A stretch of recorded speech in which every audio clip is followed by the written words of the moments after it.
Odrobinka na dobrú noc. Podcast, ktorý by vám rád priniesol pokoj a odpočinok s Božím slovom. Srdečne vitajte. Po mnohej námahe prichádza sen a hlas hlupáka je v mnohých slovách.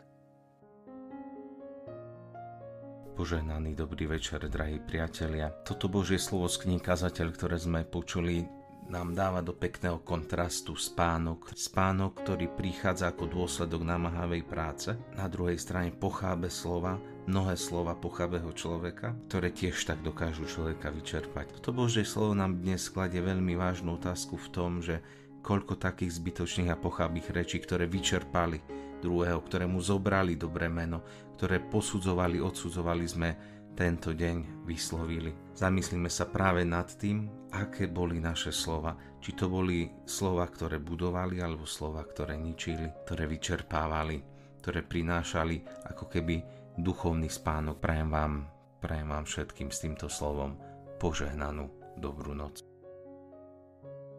Ďakujeme, že ste počúvali Odrobinku na dobrú noc, podcast projektu Odrobiny jedným slovom.